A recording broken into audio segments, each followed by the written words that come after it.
This version of Armored Warriors is on the Capcom Beat 'em Up bundle. It's a pretty good version of the game. I haven't tried the arcade before. This was not in any of the very few arcades that I went to when I was a kid, and I don't know enough about emulation to really play this on MAME, so here we are. This is a game I really should have loved.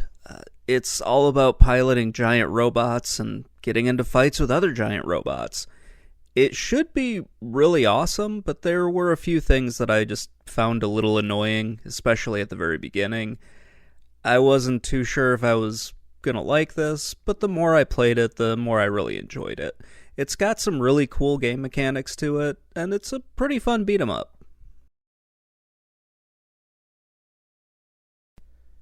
Armored Warriors takes place in 2281, where there's a United Earth government, and then they've been fighting a civil war with the principalities of Raya. They signed a peace agreement. This lasted for about a year, and then some unknown enemy comes in, attacks Raya, and sort of takes over the planet. This actually reminded me a lot of like Exoforce and Macross. It was kind of strange. Well, not really Macross. It reminded me of like the second and third seasons of Robotech. You know, the weird compilation of 3 different shows that turned into Robotech in the United States. Whatever, that's not all that important. Anyway, this unknown enemy is a cyborg army, and they've come to try to assimilate the human race into their weird cyborg army that they have. It feels a little bit like the Borg or the Cybermen from Doctor Who.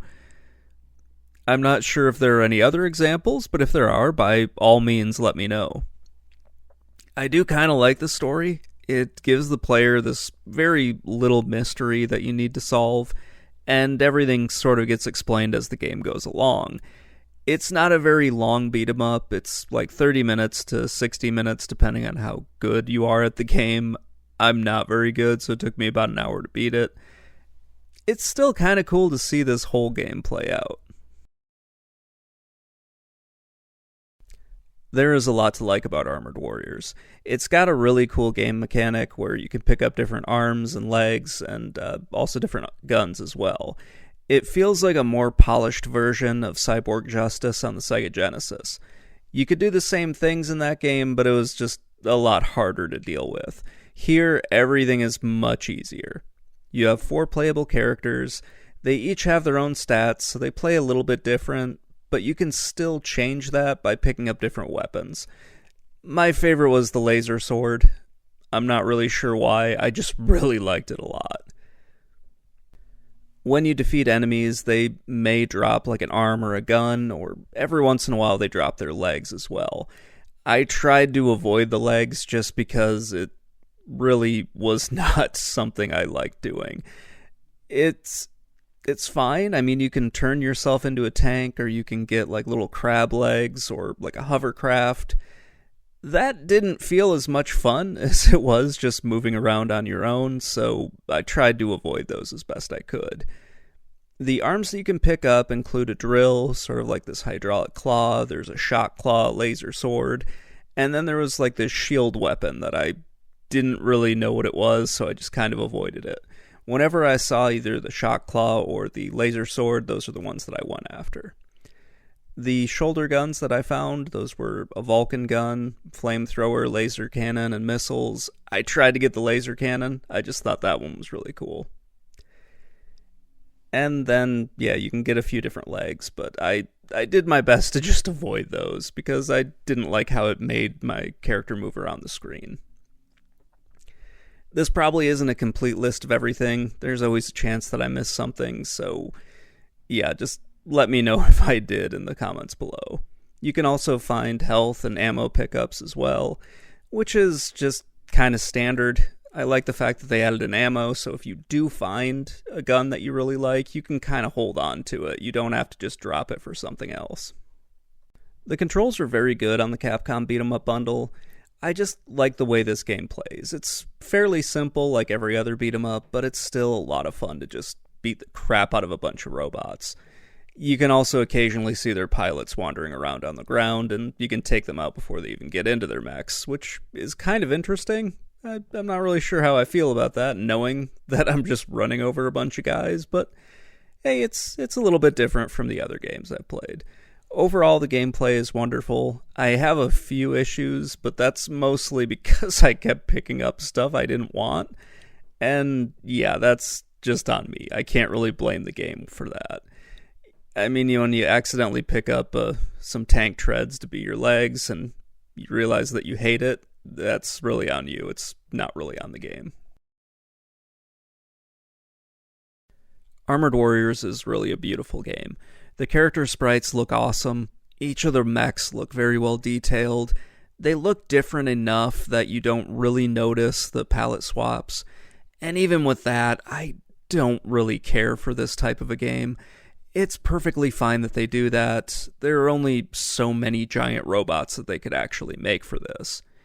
Each of the boss characters looks really good. They're big, they look important. They have their patterns that are pretty easy to recognize. I mean, heck, the final boss is a giant brain casing thing. It's really cool to look at. I love the ending boss fight where it just keeps going. I love how each of the playable mechs look. They're a little bit different. It seems like they're all customized to their pilots, so it's pretty easy to tell just what the mech is supposed to be, whether it's like a heavy combat thing or sort of like a fast one. It's pretty cool to see that sort of thing. It just makes them stand out a little bit more, especially if you're playing this two-player. You don't accidentally get locked on one of your teammates when you're trying to beat the crap out of the enemy. There isn't a whole lot of variety with like your base enemies. It's not really a bad thing because it's supposed to be you fighting an army of mechanized robots. So, yeah, you don't really expect to see just a whole bunch of variety with the mechs there. I'm perfectly fine with the palette swaps, as I mentioned earlier. The level design is not really all that impressive. It's basically a straight line through different environments, so yeah, don't really look for anything crazy there. It's really not a huge problem for an arcade beat 'em up like this. It's what you would expect for the time, so that's not really a huge problem for me. The story gets told to you through cutscenes, which are fine. I mean, they get the job done. It's mostly just text boxes that pop up on the screen. So, yeah, it works out pretty well. The story's not overly involved, so it doesn't need a whole lot of explanation. It's just you beating the crap out of robots. Overall, it's a great looking game. It would have been pretty interesting to have seen this if they tried to bring it to the home console. I don't know why they didn't, but maybe that there would have been just too many compromises with the sprites and that sort of thing.